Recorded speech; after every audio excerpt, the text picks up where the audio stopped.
You know, some things you did right, some things you can improve upon would go a long way. Instead of panicking, you're not even acknowledging that I got the onion volcano to work. By the way, this is what volcanoes do.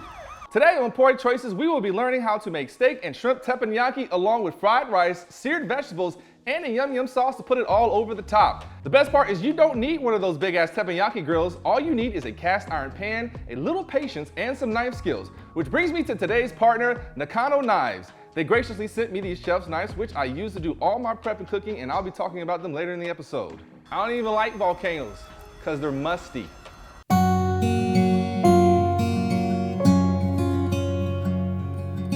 Starting out, I need to point out something.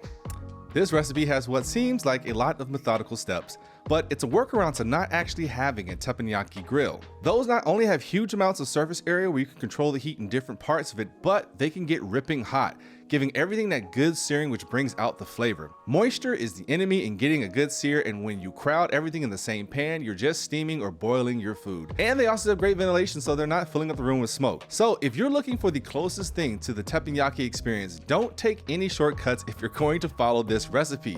Again, it seems like a lot with putting single items in, wiping the pan out, putting the next thing, blah, blah, blah. But after doing this a few times, the cook process really only takes about 20 to 25 minutes total. Okay, so the order of things we're going to cook today is kind of important. And that order is the fried rice, because it'll hold its heat while we cook the other things. Then the vegetables, then the first part of the steak, because remember we're making steak and shrimp, the shrimp, and then finishing the steak to bring it all together. Now don't worry, this is not as intimidating as it may sound, but it is necessary. So again, don't do what I probably would have done years ago and try to fast track things. Unless you have an actual flat top, then go ham. For the fried rice, I'm using a ratio of 2:1 jasmine rice to cow rose rice. So this was 1 cup of jasmine rice and half a cup of cow rose rice. This will give us a good combination of aromatics and flavor from the jasmine rice and texture from the short grain of the cow rose. And I didn't do anything special other than wash these in a strainer over cold water about 4 to 5 times until the water is clear. And this step is to remove the starch, which is important in getting a good texture on our fried rice. But don't wash it too much because we don't want to overhydrate it, leading to a mushy rice. Then I popped it into my rice cooker and I went with a 1:1 rice to water ratio with this to make things simple. And I hit the rice cooking feature and stepped away. That's it. For the best results in your fried rice, you ideally want to do this the day before. Allow it to cool down to room temperature uncovered to let some of that surface moisture evaporate, and then pop it into the fridge overnight and cooking it the next day. If you don't have the patience, or you see this as your first opportunity to take a shortcut that I told you not to, then at least let it cool down completely to room temperature for a few hours uncovered. The fried rice you get from the majority of restaurants is day-old rice because the dish was a creation of what do we do with this leftover rice? So get your rice done and let it cool. Now for our fried rice veggies. I'm finally dicing up part of 1 carrot and about half an onion. The key to these is getting the dice as fine as possible. If you go big chunks, it'll not only throw off the eating experience, but it'll also just take longer to cook the vegetables. And if you can avoid the frozen stuff, you're just adding more moisture to the equation, which again messes up our cook, and this is the perfect time to sharpen your knife and skills, pun intended. So for the carrot, I'm doing something of a brunoise, which is a fine French cut. I use the part of the carrot that is the most uniform in thickness and give it a peeling. And anything left over you can always save for other dishes, so don't feel like you're wasting anything here. So we'll cut off the sides of the carrot, making them all flat and turning it into a big rectangle, and if you're into geometry, a rectangular prism. And then we're going to cut these into thin sheets, and then turn those sheets into thin sticks, julienne in fact. Then turn those bad boys perpendicular and start your fine dice. Now the actual amount of carrot is up to you and how you like your fried rice to be. I probably use the 1/3 cup's worth. For the white onion, you don't have to be as meticulous as the carrot, but get it as fine as you can so it kind of just disappears into the fried rice.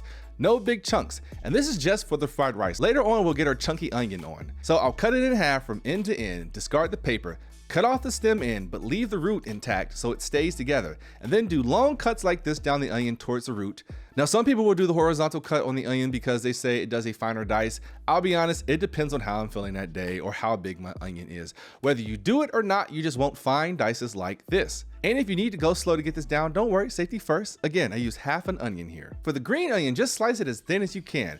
I probably use about 1/4 a cup of diced green onion here. And just so you know, I put the carrots and the white onion in the same prep bowl and the green onions in its own separate small bowl. This is because the carrot and onion will need a little more of a head start to cook while the green onion only needs a little time. That's another thing I want to stress while I'm thinking of it. A lot of these veggies have different cook times and different moisture content levels, so doing them in separate stages will help a lot here. Now we need our garlic butter. This is what is going to bring a lot of flavor and a ton of unhealthy but happy calories to the dish, and is what gives everything on that final plate its lovely sheen. Butter. I'm sorry to say, but teppanyaki uses a lot of butter if you've never noticed the giant shovelfuls they put into the food, so get ready to walk it off. Now, there are a ton of garlic butter recipes out there, and in doing my research, I kind of noticed that the recipe was somewhat regional. Some were just unsalted butter and minced garlic, some added soy sauce, some added heavy whipping cream. I think all of these would be good, so try them all out. I just wanted to point that out in case someone from Wisconsin decided to argue with someone from Oregon in the comments about what's in the butter. For this, I took 2 sticks of unsalted butter, and unsalted is important here because we're going to be adding salt in different parts of this cook as well as into the butter. So being able to control it to our needs is important. So 2 sticks of unsalted butter, and then I added in about 10 cloves of minced garlic through my garlic press. Honestly, just use an entire head of garlic here, okay? If you want, you can even roast the garlic and bring out even more flavor to the party. But I'm just keeping it simple here, and you definitely don't want the jarred stuff. Trust me, fresh garlic only. I have nothing against the jarred stuff as I have some in my fridge right now, but it's not the garlic taste that we want. Think of it like apple flavored candy versus an actual apple. Neither taste the same, but both are good in their own way. And I hope that analogy works. Anyway, to that butter and garlic, I'm adding a few splashes of heavy whipping cream and then a few splashes of regular soy sauce, not the low sodium kind.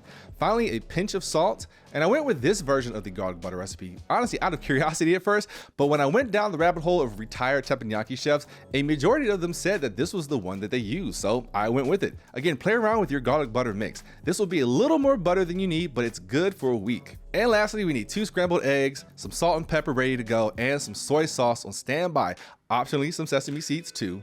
As for our cooking oil, I'll be using safflower for all of this today. We're cooking on high heat, so we want something with a high smoke point, so put that olive oil away. Having all this ready to go is key to flying through this recipe. You don't want to still be prepping stuff while things are cooking. Okay, so that's the prep for the fried rice. Now let's turn our attention to the meats. This one is simple. I've got a ribeye steak here, and you could go New York strip or filet mignon if you want, but I figured ribeye was the least expensive cut if you're new to steaks. I've also got some frozen extra jumbo shrimp here. This is 16 to 20 count. These are already peeled and deveined, and if you can't find this size, you can go smaller, but just keep in mind, the smaller the shrimp, the faster it's going to cook. And then I want to give these like a 30-minute brine. This will help plump up those shrimp like they'll almost pop in your mouth when you bite into them. And this brine can be used anytime you're doing shrimp, honestly, for any style of cuisine if you have the time. So I plucked out about 10 shrimp here, and in a bowl with 1 tablespoon of sugar and 1 tablespoon of kosher salt, give them a toss in the salt and sugar, and then add in enough water to cover the shrimp. And that's it. That's the brine. It's that simple. Let those hang out again for 30 minutes. For the steak, I'm keeping this simple too. No marinade, no extra seasonings, because I want to keep this as close to the teppanyaki experience as possible.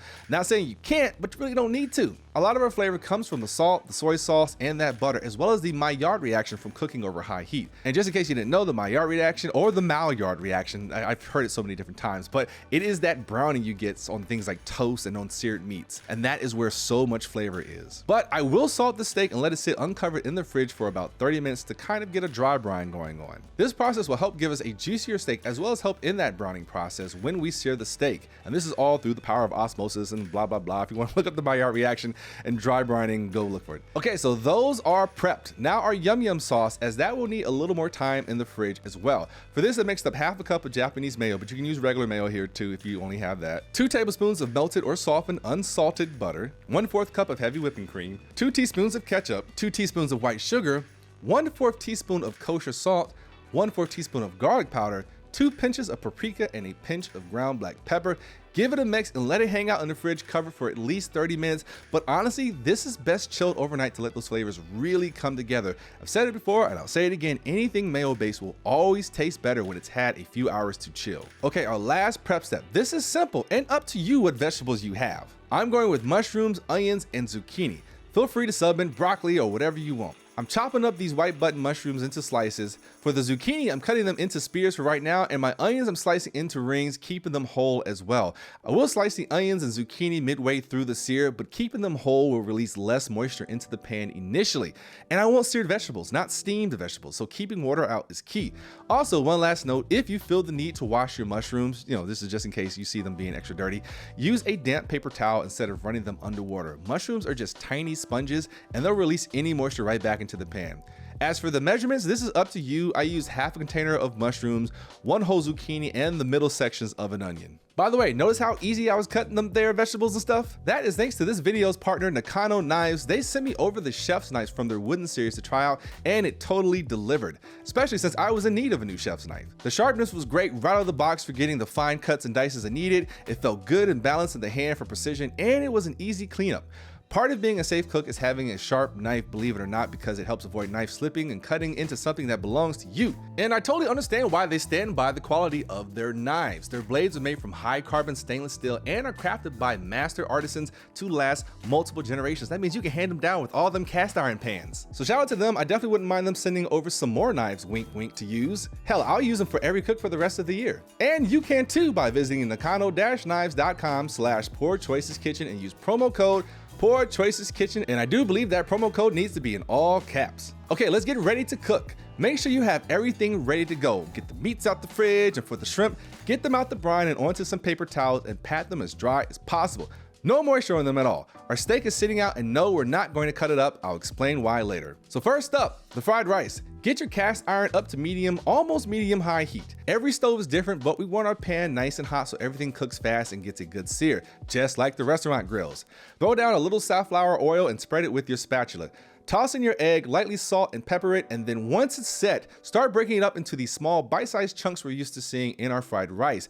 Don't let the egg get too brown, as it's going to cook a little more once we add everything back into the rice. So take the egg out and put it into a clean bowl, and that'll be used to put our other cooking ingredients in. Now, wipe the cast iron clean with a wet paper towel or cloth, and this is important because we're doing this in steps to avoid crowding our pan. And this wipe between gets rid of any food particles left behind that could build up and burn and start leaving bitter flavors in our final product. So have the paper towels or a wet cloth on standby.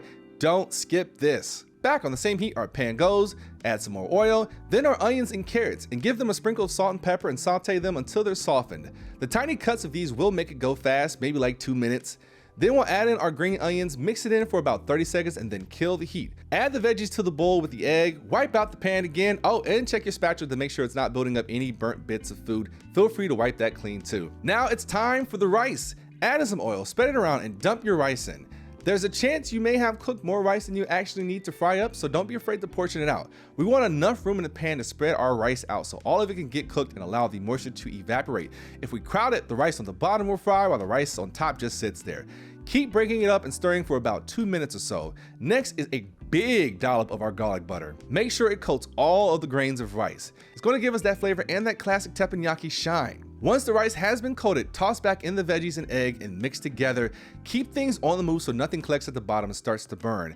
Once everything feels incorporated, push everything to one side of the pan, and we're going to pour in some soy sauce, but not onto the rice. We're going to pour it onto our pan and let it caramelize for a few seconds before pushing our rice into it. This will give us a flavor boost as opposed to just pouring it on top of our rice. A good thing to remember is that while soy sauce is delicious, soy sauce is mainly for color and salt is for flavor. So we don't need a lot of soy sauce at this stage. I just did a line of soy sauce down the length of the pan, and once it's all mixed in, then we can season it with some salt and pepper, maybe some sesame seeds at this point if you want to, and then give it a taste. Adjust your seasonings and butter till it tastes just right. Then get the pan off the heat and plate in a bowl or some type of container that can keep the rice warm. The total cook time for me on this rice was just 10 minutes, even with all that wiping down. Now next is the vegetables. I'm going to do this in a particular order because I'm aware of how each vegetable has a different cook time and moisture content, but neither will take long to do, even with me doing them separately. So after your fried rice is finished, clean out your cast iron and get it back over medium heat and add a little oil. First is the mushrooms. These will cook so fast. Hit them with a little salt and stir them around. Once they've got some color, take them out and put them into a bowl. Wipe the cast iron clean. Put some more oil down. I know, it's repetitive. Next is the zucchini. This will also cook really fast, so be ready with some tongs to give them a nice turn. I just want some browning on them, so make sure that they have some space and they're all touching the cast iron surface and not laying on top of one another. Add a little salt and pepper, and once the side has gotten a good sear, flip it over and then cut them. I didn't want to cut them first just because I feel like starting with smaller chunks first will just release more water into the pan and mess with our sear. But once that sear is on there, we can take our knife and cut them while they're in the pan. By the way, someone keep track of how many times I've said moisture and sear in this video because I feel like we're hitting double digits before this thing is over. So once the zucchini has gotten some good browning on it and you cut them, place them in the bowl with the mushrooms. And lastly, our onions. And you remember this step, wipe the cast iron clean. We'll add some more oil and then we'll put our onions in. By this point, the cast iron is holding onto a lot of heat and these onions will cook fast, so don't walk away. Hit them with a little salt and pepper, finally give them a flip to get both sides starting to brown, and then we'll cut them into 4 sections. Once they're cut, we'll dump the other vegetables back into the pan and hit it with a dollop of our garlic butter. If you've noticed your vegetables starting to get a little too dark, you can turn the heat down. Give it all a mix until that butter is coating everything, and then just like the fried rice, we'll dump some soy sauce onto the cast iron itself and mix the vegetables in. Once it's all coated, get it off the heat and onto your serving plate. Now it's finally time for the meats. You know what I'm about to say. Clean that cast iron, get some oil on. Now you'll notice I didn't cut the steak into cubes beforehand, and there's a reason for that. While it sounds like it would make sense to create more surface area and create a faster cooking time, it's something about cutting steak beforehand that releases all of our juice from the meat. And then the meat just ends up boiling in the pan and not searing. Also, before I forget, I did hit this with some black pepper right before I put it into the pan. It already had the salt on there. So into the pan it goes whole. And we're cooking this right now just long enough to get a good sear on both sides. We'll cook it to our desired internal temperature later. Right now, it's just let the steak sit there unbothered for about 2 minutes and then flip, checking to see if you have a crust formed or not. Also be aware of your steak thickness. A thinner steak will cook too fast, so try to find yourself a good thick one at the store with good fat marbling too. Once both sides have a good sear, and remember, we're not cooking this to doneness, just color. Get the steak off the pan and let it rest on a cutting board, maybe for like 5 minutes, which is the perfect amount of time we need to cook our shrimp. So while the steak rests, get that pan clean, throw some oil down, and then place the shrimp in. This is still at the same medium heat too, by the way. The shrimp will only need about 1 minute on the first side, and you'll know you got the right heat if you see some good searing on it. Hit them with some salt and pepper, flip them after a minute, and look at that sear. Admire it. And then while the other side cooks, throw in a dollop of garlic butter, along with some more salt and pepper. Mix it up until that butter has coated that shrimp. And yes, it might get smoky in the house, so open those windows and turn on that stove fan. Once the shrimp are opaque and you notice they're starting to curl up, it's time to kill the heat, and then we'll hit the shrimp with the juice of half a lemon. And I do this at the end with the heat off as to not cook off the lemon flavor too much. The shrimp should only take about 2 to 3 minutes to cook total. If we go too long on the shrimp, it'll be overcooked and rubbery. Get the shrimp onto your serving plates, get the cast iron clean out one last time, and throw some oil in it. Now the final step. Our steak has rested and we can cut it easily into cubes, and we've already locked in that flavor and juice. So I'm just cutting it lengthwise into strips and then turning perpendicular and cutting it into even cubes, all the same size. Try to keep them uniform if you can. Plus now we can see how much further we need to go with our steak to get our desired doneness. I'm going for a medium rare, so once I've got this cubed up, I'll pop it into the hot pan in oil, and it only needs like 30 seconds or so for my doneness. I'll throw in one last dollop of garlic butter and mix it all up, and then that's it. It's all done. Onto the serving plate it goes along with everything else, and there you have it. Steak and shrimp teppanyaki style. Now again, I was able to do this in about 25 minutes because I know these steps like the back of my hand now.